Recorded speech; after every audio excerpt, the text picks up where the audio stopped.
94.3 The Dude is very grateful to our men and women in uniform. We're proud to recognize local members of our military by turning the spotlight on them right now in our Soldier Salute. I'm Ethan James. Today we're going to be talking to a veteran of both the United States Navy and the United States Army, South Carolina Army National Guard, Sergeant First Class Chris Allen.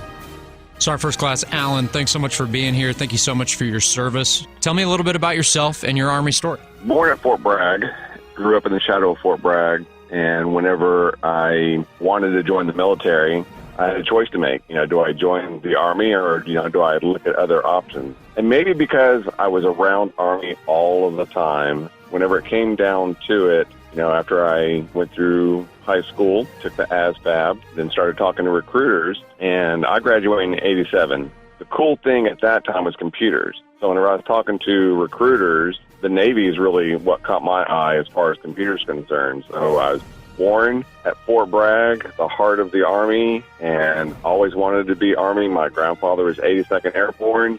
Here I go joining the Navy. So, there were some heartaches with that decision, but I did 6 years in the Navy, enjoyed that time, and then met my wife while I was stationed in Charleston, South Carolina. We got married, and then they were closing the base in Charleston. We had a decision to make.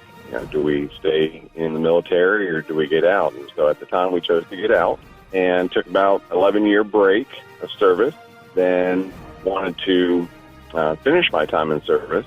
And during that break, 9/11 happened.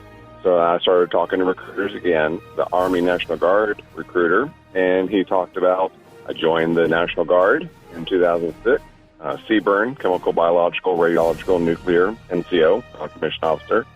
When you talk to fellow veterans about service and you tell them that you served in not one but two branches, what's their reaction usually? And do you have a lot of pride in being able to say that you served in two branches? So I do have a lot of pride saying that I served in two branches. For most people, whenever I'm having a conversation with them, because I have been in the National Guard Army so long, they're actually kind of shocked that I started my military career in the Navy. But, I can say it this way. Every branch, we always razz each other from branch to branch. But at the end of the day, we totally support each other. I mean, we can pick on each other, but nobody outside can pick on either one of the branches. We all have a job to do. I mean, I saw a wonderful, part of the world with the Navy. Went to the Mediterranean, did my cruise over there, went up and down the Adriatic Sea during the time of, whenever former Yugoslavia was at civil war. So I was, at an integral part of their history serving in the Navy. And then, whenever I got out and then came into the Army, now we're at another pivotal point, in Iraq and Afghanistan. So I can see how we have served our country in two different atmospheres and two different battlefronts. It gives me, I feel anyway, a more well-rounded version of what it really does truly mean, to serve your country. You served in the Navy for 6 years, and then you got out and you spent 11 years out of service, and then the Pearl Harbor of our generation, right? 9/11. Right. Remembering back after having served already, tell me about that feeling, that emotion that came over you that made you want to go back to the recruiter's office and do it all over again. From my personal experience thinking about 9/11, you have to back up a little bit more. So when I served the first time, I was in the Navy. I was coming out of a movie theater. And all over the radio at the time was we were in shock and awe out in the Middle East. So I kind of felt like I had a missed opportunity of being in that conflict.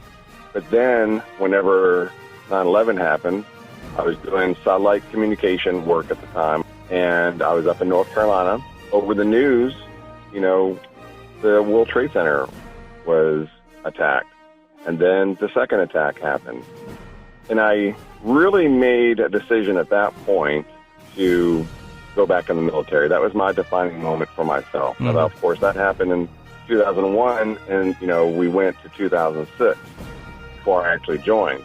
So there was a lot of soul searching because during that 11-year break, I was married. We had 4 children. There were a lot of dynamics that were going on during that time. So it was a family decision that I eventually, joined the military. You're married with 4 kids. Tell us a little bit about your family, your wife and your 4 kids. When we were getting out of the Navy and not re-enlisting, we did want to have a family. I grew up a military brat. Both my parents grew up as military brats. Even though I enjoyed traveling the country with my family, whenever it came time to have my own family, one thing that I missed as a child was growing up in one place and having basically lifelong friends. So I wanted that for my children and for our children. So we took our break, we had our children, and then we wanted 4 children. We had 4 children. The bug, bit me that I wanted to go back in, and so it was a family decision at that point. I got out because of my family, and to be honest, I went back in because of my family, because I was still able to serve. I'm very proud of, our heritage and our family of serving. And so I wanted to give that to my children. You have a really impressive story, a really impressive career. 22 years in the military, 2 different branches served, 3 different MOSs, beautiful family, a couple deployments. You got a really, really impressive career. If there was somebody out there listening right now, somebody that either wanted to join the military or is in the military already, what's some advice that you would give them to help them in their career, in their Army story, or in their time in the military? Well, the first thing that I tell anybody whenever they are even thinking about joining the military is, one, there's many different ways to serve. You don't have to be in the military to serve, because there's a whole army of folks that support the military that allows us to do the things that we do. And so it's really a personal choice. You have to kind of dig deep into yourself and see why you want to go in the military. If it's to serve or to learn a new trade or to, basically, just get out of your parents' house and go to college, all of those are good reasons. And if you talk to 100,000 people, there's going to be 200,000 reasons why they join the military. Really, at the end of the day, you have to do what's right for you. But once you make that decision, you have to put yourself all in there. There's a lot of trust that you have to give the military, no matter what branch you go into. Whenever you go in there, you basically turn yourself over to them and allow them to mold you into what they need, because at the end of the day, you're going to learn more about yourself, what you can do, sometimes what you can't do, and then you'll be able to hopefully use all those skills to map your way forward. Veteran suicide, big topic that I care a lot about. I supported an organization called 22 Kill out of Allen, Texas a lot. You feel very strongly about veteran suicide as well. I've seen, beginning of my career till now, different takes that we have taken on veteran suicide. Back in 1988, if you declare that you had thoughts of suicide, more than likely they would start procedures to check you out of the military. So the stigma of not wanting to get help is justified. But that stigma does not need to be around today, because in 2020, whatever you're suffering through, there are so many resources all over the world to help everyone that is suffering with thoughts of suicide. I go into units and we teach the suicide prevention classes. The first thing I tell them is, if you have a fear that your military career is going to end because you're having thoughts of suicide, if that was a true statement, if every person in the military that had mental health concerns was discharged from the military, to be honest, we wouldn't have anybody left in the military, because everyone's going through something. The point and the takeaway that I want service members and veterans to know is that they can reach out. We didn't have the level of behavioral health service providers that we have today.